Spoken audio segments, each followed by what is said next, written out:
Hey everybody, how's the video doing? I thought basically what I'll do, I'll come online and basically tell you about the situation that happened with me and that lady, which we are going to label as Sir Karen. Okay? Just so everybody will understand exactly what happens prior and afterwards and during that whole thing. And basically, let me just kind of explain what my role was at that place. Basically, I was working at Beaconsfield train station as a security guard. When I got that position, I spoke to the person before. He showed me basically what I was meant to do on a day-to-day basis. He showed me how to put the barriers up and make sure ticket player barriers are ready and shut certain doors and unlock certain doors, and showed me where the keys go and everything. And he told me he had worked in that position in that place for 11 years. After 11 years, he was leaving this position because the people in the ticket office were causing him problems because he had kidney problems and they're causing him problems. So he was leaving that post to go to another post. So already I was kind of prepared, like, okay, how am I going to tackle this one? Because I don't want to be in a bad position as well when I get there. So my first thoughts was make sure that they like you and you like them and you get on with them and get to talk to them and everything as well. So I did my best with the ticket people there. Okay. I started that position, and the main thing that he told me is that it's Beaconsfield. Don't worry. Your main agenda here, the main thing you're meant to do here is customer service. That's what he explained to me. So as being there to stop people from not paying for tickets and getting on the train, jumping through the barriers, coming from High Wycombe and or going from Beaconsfield, get on the train without a ticket. Just, your main agenda in that place, because it's Beaconsfield, is mainly to do customer service during the day for me. During the night, when you have people jumping the barriers and stuff like that, I wasn't going to be there. I was only going to be there during the morning. So my main agenda was basically going out, seeing customers, make sure they're okay, and just have a good day. They were kind of puzzled when I first started working there. Like, one lady was like, "Do you really need security here?" I go, "There's always been security here. Security's been here. It's like last guy was here for 11 years." She goes, "I never saw him." I actually thought it was pretty funny. Because a lot of the security people just probably, because we had a little security hut. Our security hut was in the car park, so they obviously tend to sit in there as well. So, whether they were seen or not seen, whether what they were doing their patrols around, I got to not just make sure I did my patrols, I got to meet the people as well. Because in life, one thing I'm gonna let you know about me, and one thing that I tend to do is that if any job that I've worked in, I like to take ownership. Ownership is something that I like to do. I like to go above and beyond. Whether that when I was working in McDonald's, Pizza Hut, even a couple of years ago I was working in Neon. But prior to all of this, if everyone's wondering what I've been doing for a living, for many years I was very good at being a sales executive. And I was working as a consumer savings consultant. Let's call me an account manager, basically. And I was good in this role. And I left that role to take on another role. I had signed a contract and everything, and I was going to start that role. However, what happened was that I had a brain scan. The reason why I had a brain scan is because I had tetanus in my right ear, which I still have. I once had one scan done on an MRI scan. They sent me to another hospital. Then they eventually sent me to Oxford. I went to Oxford twice. On the second MRI scan, the doctor goes to me, "You need to have a brain surgery." I thought, okay. Because the way he made it sound like I was going in to get stitches and I'll be done and gone home. Even if the operation was successful, I would not have been able to go home straight away. I didn't even think about none of this. I was riding literally on cloud nine. I was happy. Life was great. Alhamdulillah. Things were finally going my way. Great new job coming up. Company car, company phone, company laptop. Going out to just see only 5 people a day? I was like, wow, that's going to be perfect. I know I'm going to see 5 clients a day. I could organize this. I could do this before midday. I could be all done. Mate, I had this job laid out and everything. I knew exactly how I was going to do it. I was going to go see one person, that person. And I knew for a fact when I get to know people, get to talk to people, I don't just get to know the person for the sake of the job. I get to know the person for the sake of getting to know the person. And so I was ready for this job. But unfortunately, the operation which I had, thank God, I didn't even think about what's going to happen in the operation. The operation, they could have actually split my head open. They could have left a scar on my face and everything, but I didn't think of that. Swear to God, I didn't. All I did is that, went to operation, and lo and behold, I don't really have much memories of it. Let's not talk about it, but it gave me a stroke. 2 days later, they gave me another operation to fix what they did wrong. Unfortunately, I lost half my eyesight on my right eye, and I lost a lot of strength on the right hand side of my body. I lost my license, I lost my job. So I had to obviously do something else. So I started being trained to be a qualified carer. I went into that, and then I thought I need more money because obviously it's not good money at all. So I had to get a security badge. That's why I was working as security. And even though the pay is far too less than what I used to earn, it doesn't matter. Okay? Everybody has to earn money. This is a test for us as human beings. Like, if we're taken from a high position, are we able to go and do the low position job? Are we too arrogant? Are we too proud? The thing is this in life, one thing that I know for a fact, one thing I've learned is pride is a very, very dangerous thing. Okay? Having pride and taking pride are two different things. Because a couple of years ago when I was working at Leon, I was told to go out and clean the dining area of Leon. And it was at the Beaconsfield services. That's where I was working at the time. And one of the cleaners of Beaconsfield services saw what I was doing. He noticed how I wiped the table. After I wiped the table, he noticed how I wiped the table legs. After I wiped the table legs, he noticed how I swept the table. And then he noticed how I moved the table and I swept under the table as well. He saw me do every little section. He goes, I saw exactly what you just did, and you did a very good job.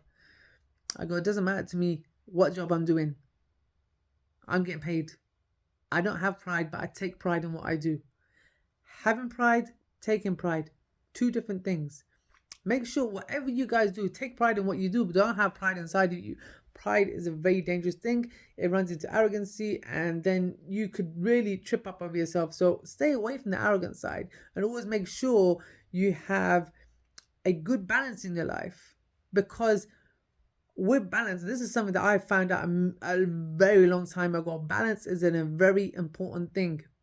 And what happened was that I realized it's good to have balance, because even though I was in a good position in the past, this is not my test. Therefore, because I'm not in a good position doesn't mean I'm not going to do another job at all. You have to understand as a human being that you have to make sure that you do the best of your ability what you really can do. Deal with the cards that you're dealt. Whatever happens, take it on the chin and move on. Okay? That's the best advice I can give. So that happened. Now I get this position to work at Beaconsfield train station. I see people coming in all the time, and just so fully made aware, I obviously understand a lot about autism because I deal with my autistic brother, been with him since I was a kid. I've looked after him for many years, dealt with him, helped him in his situations in life, to help him progress and be more of a personable person, make him be more out there so he's able to talk to people and get along with people, and change him in different ways. But I don't take credit for it because it's not me that was just doing it. My mum, my dad, my brother that took him out for car rides. They are the ones which really help. But most of all, my wife. These guys take play a major part in it. I just got to basically see it from the outside. Okay, I'm being honest. I don't do much with Rani. It's all done at home now, and it's just simple. It's just a way of life. And now, when I was working at Beaconsfield train station, I noticed how a young girl that when she come in, she kind of snapped at me. She was angry at me because she couldn't get her ticket, and I was trying to help her. Then her mum came over, and she's like, "Oh, I know what I've done. I made a mistake. I go, it's okay, don't worry." So I helped him out. Because I go, what you've done, you've paid for the discount for that girl's ticket, for her yearly ticket, but you haven't actually paid for her ticket today. And I sorted it all out for her. I go, see you later. She can catch a train now. She's paid a daily ticket, but she hasn't got the monthly discount ticket. We'll sort that out now. So let the girl get on the train so she doesn't miss her train. The girl was very upset. You know what I mean? She was snapping at her mum, and I go, please don't take it the wrong way, but does your daughter have autism? She goes, yeah. And she was so pleased. She was so pleased to actually hear me say those words to her, because she knew that I understood. I go, it's fine, don't worry. I have a brother that has extreme autism. Your daughter's a wonderful girl. I'm sure next time I see her, she'll be totally fine. And guess what? The next day, she was totally fine. Every single time she came in, she showed me a ticket. I'm like, yeah, cool, come through. I used to always help her out. Or after that day, always make sure she had that little personal touch to speak to her. And I'm not saying this so you guys think highly of me. I'm not saying this so you guys think, oh yeah, he's a wonderful person. No, it's not. That's not my intentions. I'm saying this because a lot of people, when you go to certain places of work, right, they have to understand they work there, right? Giving good customer service, a smile, being polite to people, you're not doing nothing extra. That's your job. Why don't people understand that? Right? You go into some places and you're buying something and they give you a look on the face like it's like, why? I don't get it. I know for a fact when I take my brother to Tesco, right? There's certain individuals that work in Tesco that really make his day, and they really talk to him. They're very nice to him, and they're very personable with him, right? And even in like when we take him to Asda, even when we take him especially to a shop called Savers in High Wycombe, the manager there, she is an absolute lovely lady. He knows her name because the thing is with Ronnie, whenever he goes and speaks to people, he says their name. He goes, "What's your name?" He finds out the name and remembers their name and always says their name afterwards. There's certain other places which they don't give you that courtesy. They don't give you that respect. And it's like, why? I don't understand it. You know, if you work somewhere and a customer comes to you, you are accustomed to them. If they don't even say a word to you, it doesn't matter. They say, "Hi, how are you?" They don't say nothing. "Hi, good morning," or "Hi, good day." "Hi, how are you?" "Okay, let me take the food." All you're doing is serving a customer. They're coming to buy something. No matter what job you're doing, there's not too much to ask to give them a smile and say, "Hey, hello." I don't get that sometimes why people where you work in some places don't do that. And what I mean is that working at the train station, I saw that a lot with some of the ticket people. There was a lady that works there. She's a complete witch in the Beaconsfield branch. Yeah. I don't understand why she just was always getting very disrespectful towards me, very rude to me for no apparent reason for months and months. I just stopped talking to her. I first saw it. I'm not going to say a word to you anymore. You want to be disrespectful to me for no reason? I am not going to keep expecting you to be disrespectful to me. There was no need for it. And she was always that rude to me. There's two guys that worked there. One of the guys was very, very professional, very, very decent. He did everything by the book, and everybody knew how professional he was. The other guy that worked there on a regular basis, he always talked crap about me, always to the managers. Complained that one time I brought my electric bike around, and I was like, look, the reason I brought my electric bike around so I could do my patrols a lot easier. I could run to back and forth and help customers out. That's why I bought my electric bike. That's only honest to God's truth. It made everything so much easier. So I remember it was one time when I was on my electric bike. I'll tell you exactly what I did with customers anyway.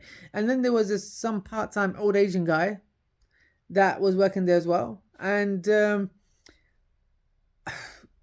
don't get it. You know, he is old enough to be my dad. He's same tradition as me and everything. And even he was talking crap about me as well. And it wasn't my fault that with the customers, I would always want to give that personal touch. I would always make sure that I give them that personal touch. There's this one guy that came in and he was in his late 40s, early 50s, and his mum dropped him off. And I noticed some characteristics about him. And then the next day, as his mum dropped him off, he went inside, got his ticket, he's gone. He's got his ticket. He goes buys a weekly ticket or a monthly ticket. He already had his ticket, so he's gone through the barriers. I went over to the mother as she was doing a U-turn around the roundabout, and I stopped her. I go, "Sorry, just wanted, is that your son?" She goes, "Yeah." I go, "Just wanted, does he have autism?" She goes, "Yes, is there a problem?" I go, No. I'm only asking because I have a brother that I look after, I take care of. He has extreme autism." She goes, "Oh, how can you tell?" I go, "Because there's nothing wrong with him. He just would rather just keep himself to himself and not talk to people. But I know for a fact, you've told me that he has autism. What I will do, I'll try my best to make sure I look after and take care of him. I'll even try to talk to him tomorrow as well, see what happens." Next day, came in. "Morning." That's what I said. Didn't get a response. Day after that, came in. I knew that he was getting a newspaper. "Morning, would like a newspaper?" "Oh yeah, thank you." Got a little response. Day after that, he said morning to me. It was just that fact that I gave him that little personal touch. It's just that fact that I spoke to him, and he were like, because he was getting attention from somebody, he liked it as well, which was good, which is something that I like to do. And then his mum used to always greet me and said, you know what, you need to be doing so much more with your life. And it was a great compliment, but also a very disheartenment that I'm not doing something else more in my life. I'm just doing this job. But it's money at the end of the day, so I need money coming in. I need to obviously support myself, my family, and you can't live without money, obviously, at the end of the day. So I was like, yeah, I'm doing care, but I understand where you're coming from. I go, it's a great compliment, but it's also very disheartening at the same time, because I know I'm capable of more, and places like this they don't value you at all as a security person. They don't value you in any way, shape, or form. You're at the bottom of the bottom. You're even below the cleaners, and that's the truth, honestly. And there was another girl that used to always come in, and she used to come in from a different different place, stop at Beaconsfield. She was with my mum. She had her hair like Matilda. And I said to her one day, "Girl, you remind me of Matilda." And she started laughing. The next day she came in, I go, "Hey, Matilda." And every day after that, she used to always wave at me first. And she used sometimes come up and give me a high five and say, "Hey." And I was like, "Hey, Matilda, good for you. Good to see you." And like, sometimes when I missed her, she'd cross over to the other platform with her mum. And I see her, I shout, "Hey, Matilda." Quickly, she used to turn around and say hello to me. So, and that was just one of a few people. And there's many other autistic people that I met there. There's other people that I met at that train station, which I'll stop and talk to, get to know. There's even some people that I met that were basically explaining to me how they've attempted suicide. And I'll get to that conversation as to why we got to that. And there was a lot of people that I got to see. And I appreciated this job because, once again, I didn't have pride. I took pride in what I did. I took ownership of what I did. Furthermore, when people were struggling to get the tickets, because there's only 2 people at the ticket office sometimes only 1. The train's about to go, so what they're supposed to do? So I learned how to use the machine. And usually what would happen is like people, when it comes to Beaconsfield train station, what they were doing is that people would come over and say, go to London, and either they get the underground ticket or just Marylebone return. And like when the queues were building up, I'll jump in from the machine. I'll be like, "Hi, what ticket are you getting?" They'll say either Marylebone, I'll be like, Marylebone or underground. They'll tell me. Yeah? I go, and then I'll just push the buttons. I go, "Hey, go pay there."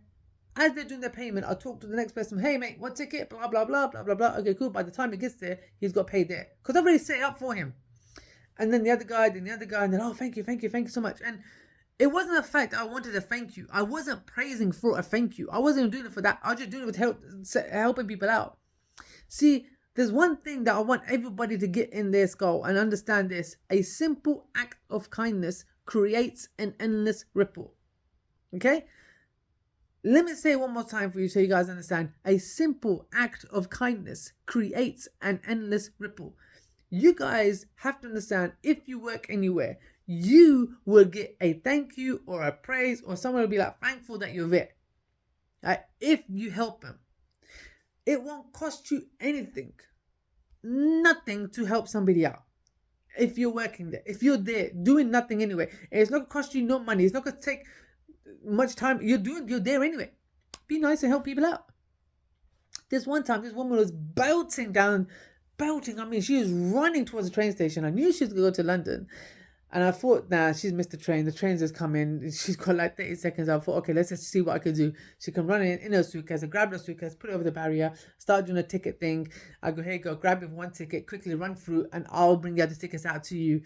She ran through. She picked up her luggage. I came through with the other 2 tickets. I go, "Hey, go." She goes, "Thank you so much."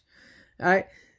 Same, there's other 2 ladies that were coming in at the train station. I was like, "Look, quick, hurry up, you can catch this train." She goes, "No, we get the next one." I go, "The next one's not for another 40 minutes. She's like, "Oh, okay." So quickly, once again, done their tickets. I didn't let them go to the ticket people because it would have took so long. I put them through the barriers. I handed them the tickets. I go, "Get on the train. Stop talking to me." And they go on the train, they go, "Thank you."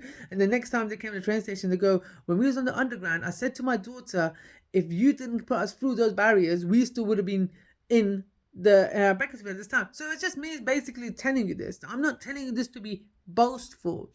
I'm not telling you this to show off my good deeds. No, that's not my intentions. My intentions is to tell you guys and everybody a simple act of kindness creates an endless ripple. There's nothing wrong in being nice and helpful to people. There's nothing wrong in going above and beyond for people. Customer service in day-to-day life should be a normal thing. Does that make sense? You shouldn't have to be trained how to be nice to people. That's all.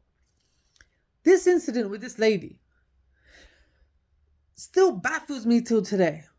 Okay, it still baffles me till right now, right? That I was treated in such a way. I still do not understand what happened. She came into the train station. She went to that ticket lady, which is a complete witch towards me, right? She went and got a ticket.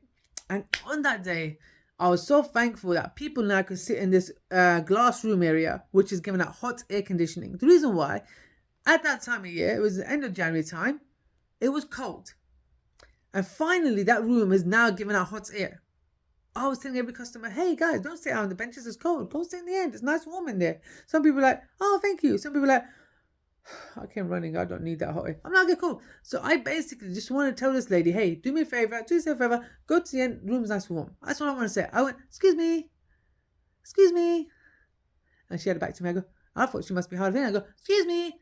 She just turned around, she goes, I'm not a sir. I went, oh, I didn't call you a sir. That was my exact reactions. Had my hands out, I go, I never called you a sir. I backed off straight away. What am I supposed to do? You know what I mean? I don't know where she heard the word sir. I never said the word sir. I'm not going to call her a sir. She had shoulder length hair. She could clearly dress. She is a woman. I know what a difference between a man and a woman is. She then went back to that ticket lady, which is a complete witch. And she said to her, that woman over there can't tell the difference between a man and a woman. She said that to her.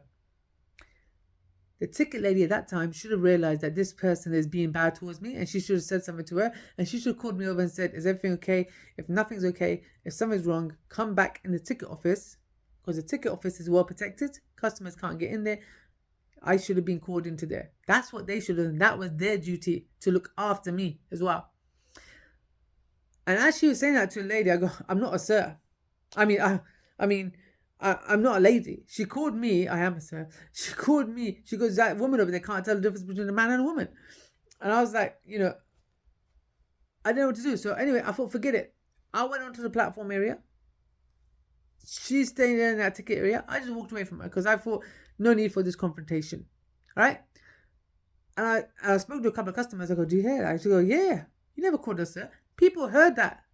People heard what happened there. I was like, I didn't call her sir. I know I didn't. They're like, no, we know you didn't. Needless to say, I thought by now she would be on the platform. So I went out into the car park area. The car park area behind that is our security hut. I was going to the security hut. That's where I was going to sit now. As I was going there, I noticed I was like, oh, crap. What am I going to do now? Have my phone ready. Held in my jacket. I thought, I know she's going to come over and do something. And that's when that recording happened. Right?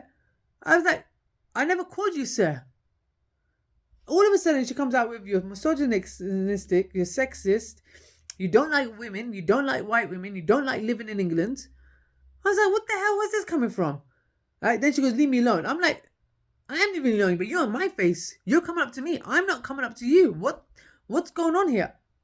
You understand? I don't understand what was going on there. She just went off. If she could have just gone off and said to me, she goes, if she just said to me, you called me a sir, how dare you call me a sir? I'd be like, I didn't call you sir. That's what I would have said. But then she come up with all this stuff. She started saying, it's because of me. I get people like you jobs. I can make you lose your job. I was like, where is this coming from? But the funny thing was what she did was that she never recorded the bad mouthing that she did at the beginning. Thank God for me, I recorded it. Thank God for me, I had my phone in my side. I didn't put a face in it straight away. I did not put her face in it straight away. I only put her face in it once she kept recording me and annoying me so much. I know for a fact I said to her in the recording, you're not allowed to record me. I know I said that. Do you know why I said that? Because the manager of Amulet Security, the top guy, said no one can record you. But that's in the train station area. That was in the car park, so she was entitled to. But because of what he told me, he goes, if they come in this area, they can't record you. Then I showed her face. I go, look, I've been recording this the whole time. She goes, yeah, put it on Facebook. Do you want my postcode? I was like, why do I want your postcode? The woman didn't make no sense at all. There was just no justifying this woman's actions. At all. She threatened me to that I'll lose my job. She said that I was being misogynistic, sexist. She said I don't like white women and I don't like living in England. I'm born and bred here. Why is she saying these things to me? What's worse is that she wrote a complaint in. Amulet, Chiltern Railways both heard about it. Amulet Security heard about it. Chiltern Railways heard about it. I go, don't worry. This is what happened. I showed them the recording. The top boss of Amulet came the next day and goes, you should have walked away. I go, I did try to walk away. He goes, no, you didn't. He goes, you should have been more professional. I go, look, all I did was call her a Karen. I could have said so much more. All I did was call her a Karen. He goes, you told her to shut up. I go, what am I supposed to do? She's getting in my face. She's abusing me. She's racially abusing me. She's being proper racist. She's completely crazy in one way is because she's saying I called her sir when I never said such words. The same thing when I spoke to the area manager of Chiltern Railways. He goes, oh, she shouldn't have said that, but you should have been more professional. I'm like, what am I supposed to do? And I said, if I did not have this recording and she had a recording which is twisted, not showing exactly what she had said, hiding away all the stuff that she had said, then what would have happened? I would have been in trouble. So luckily for me, I had the recording. Luckily for me that I had the recording to show them what happened. But lo and behold, shortly after that, I get dismissed. I get a phone call to say to me, look, you've been dismissed because you got a red card for putting your foot in the door of trains. I'm like thinking, no, that's not even true. That's not even true. The time when they can even say that to me, I've even asked them for evidence. I've said to them, give me the evidence to prove to me you have cameras on that platform. Show me when I put my foot in the door. Show me the amount of times I put my foot in the door. You're saying you got like 8 reports apparently about me sticking my foot in the door, stopping the train from going off to get customers on the train. I've helped far too many customers not miss their train. Far too many. Not put my foot in the door, right? But making them hurry up, get through the barriers, push the door of the train. Never put my body in there. What am I going to put my body in there for? If they want to say I did that, show me the proof. Show me where I did that. They still have not shown me any proof. I then get to find out, because I've been doing these videos, I find out somebody goes to me, call me, I know that woman is. I thought, yes, finally, we got a name, we got a job. And he goes, no. He goes, she got me sacked at Beaconsfield as well. He was the car park ticket attendant. She raised a complaint about him. He goes, mate, I don't know who she is. I don't know how she's connected, but she's well connected. She got me sacked from there as well. So, don't worry about me. I'm past the fact that there's racist people in the world. I'm past the fact that there's people that don't respect people for no reason. And I'm past the fact that people like to do this, but we should not let people like this get away with it. People should speak up. And when you speak up, make sure you have the evidence to prove it. And I've got the evidence to prove it. I now want to seek justice against these people that have done this to me, Chiltern Railways, Amulet, especially this lady as well. They all need to be held accountable. They have sacked me from a position because of what she has done. They have lied about the reason why they dismissed me. It has mainly got to do with this woman here, because before then it was totally fine. Customers loved what I was doing. Everyone was happy with what I was doing. And everybody understood who I was at the train station. And I was getting great reviews. There's one lady that basically left a bag on the train. I found her ID. I gave her a call. She got back. And she's like, how did you find my details? I go, don't worry. I used to be a sales account manager. I got your details online. She goes, thank you so much for calling me. I was so worried, but thank God you called me. Now I'm going to get back to London. And guess what? She wasn't even late for a meeting that day. I still remember meeting that lady. But lo and behold, because there's one woman who is now going to be known as Sir Karen, because she was 100% a Karen, and she said I called her Sir. Well, you know what? We should call her Sir Karen. Sir Karen is the reason why I'm no longer in this role. And I hope you guys help me find justice in some way, shape, or form. The reason why I'm saying this is because it's not right what's actually happened. I didn't do nothing wrong. You can see clearly from that 3-minute rant that she had with me that this was totally unjustifiable. And what she needs to understand is that her actions have got consequences, and I need you guys to help me get that. So if you guys can help me in any way, shape, or form, please feel free to contact me on my Instagram or Facebook. Or if you find any other ways to contact me, please do. I need assistance in this because what Chiltern have done is not right. How she's treating me is not right.